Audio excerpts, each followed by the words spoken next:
So Madra John Madden in El Diamante, Mexico. I guess I was going for sensual with all that foliage. So I want to do a talk about monogamy and the hazards of monogamy. Gracias. Grandma O'Reilly just turned on the light in the restaurant. Came right by me. She figures in this tape. The hazards of monogamy. I believe that there are some people for whom monogamy is a spiritual path and it really works. There are some men for whom celibacy is a spiritual path and it really works, but not many. Not many. And all the big trucks around here, some noise, all the hordes of men who become diocesan priests to serve the parishes, hundreds. There were hundreds in my class. Are they cut out for celibacy? No. Normal guys. These were normal guys looking for a good career. Some way to please their parents or to become a good man or something. So many different reasons. For me, it was because in my Irish Catholic family, there was no other alternate path to being a good man because the women all hated the men who were all alcoholic. Father Ahern was a cool guy, fun, attractive, played softball with the guys. Everybody loved him. I wanted to be like him. So that was my high spiritual reason for becoming a priest. No. Similarly, I think monogamy mostly does not work. Mostly does not work. People end up not having sex anymore. It's classic. Married a few years, you still have sex? No, it gets so boring. Of course it gets boring. There's no fire. There's no variety, no diversity. You're stuck with each other. You get bored with each other. Comfortable. You get comfortable. It's your comfort zone. You have each other, you and me against the world, and that's really the way it becomes. You lose your contact with all the other people in the world. You can't be intimate with them. It's threatening. Get too close to someone of the opposite sex, it's threatening. So, I never was cut out for monogamy. I did not know that. I was raised Catholic and guilty and no good instruction around sex or role models around sex. Whores, no, not at all. We were virgins when we got married. And it was right before the sexual revolution took off. The pill came in, free love. I was at college and people were sleeping around all over the place and I was stuck. And I was unhappy. We tried hard to stay intimate, but she honestly did not know how to stay intimate because the other Freudian taboo is aggression. She knew nothing about how to express anger or aggression. I did not either. But she'd get angry at me and not say it because it did not fit her religion or her persona to be angry. She was a nice person. So she'd just pull away. She'd disappear for months at a time. Then finally would all erupt. We'd have a big scene and she'd be close to me again for weeks at most. So I turned to religion. I took a guru. I developed a passionate connection with a Hindu mystic, genuine McCoy, a real good path. It was great, but it was instead of a real marriage, which we couldn't manage. And we had the wrong model. We had been taught that it was supposed to be sex only with each other, intimacy only with each other. I don't think that should be the gold standard for a relationship. You can have a partner, primary partner, but don't put limits on what happens with other people.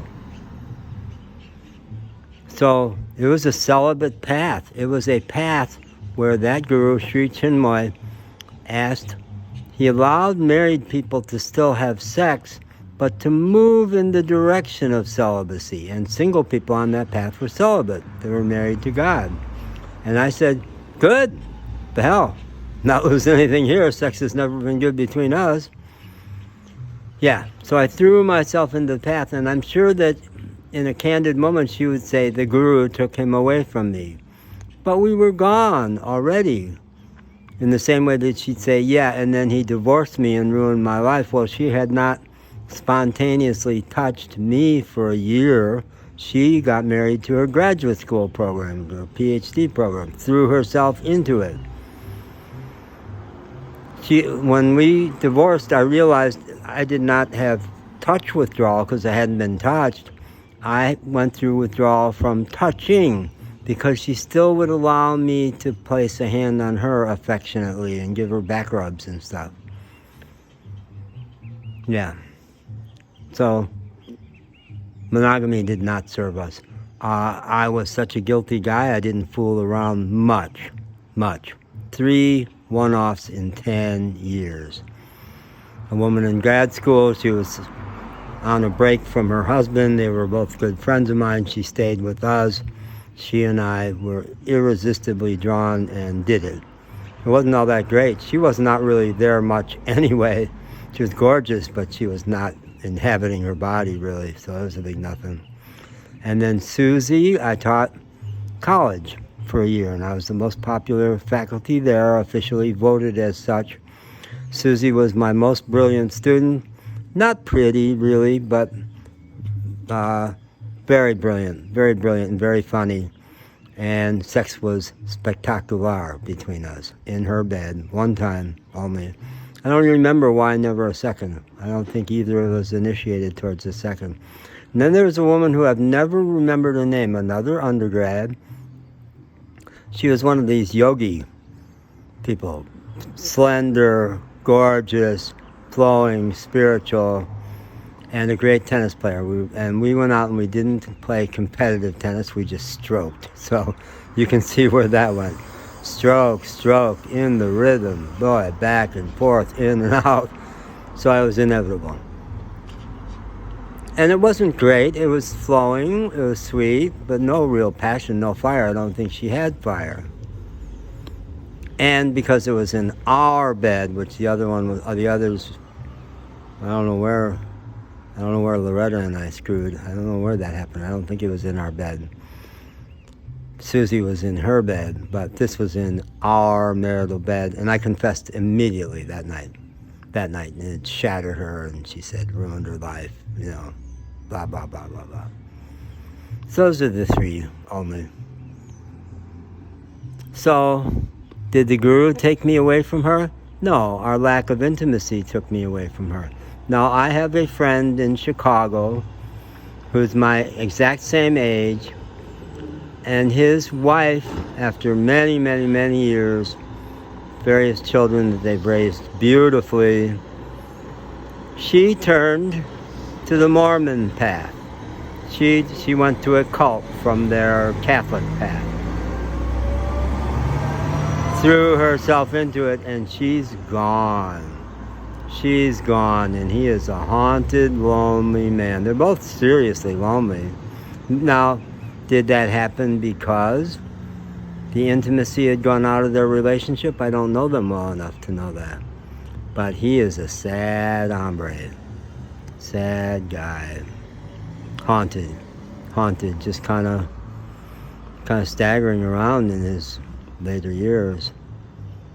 So, monogamy? Think twice, folks, before you sign up for monogamy. Talk with each other. Talk. Get intimate. First time we got marriage counseling, my grad faculty who was doing the counseling said, you need to learn to negotiate, and we were both horrified because we thought that was not romantic. Brene Brown says, open heart and solid boundaries. Practice both. Unless you can do both with each other really well. Do anger. Do no.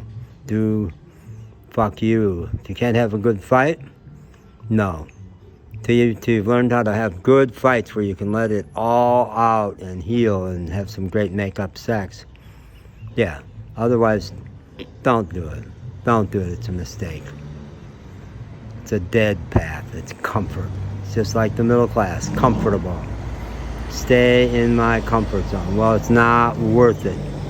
It's not life. So there's my rant about that.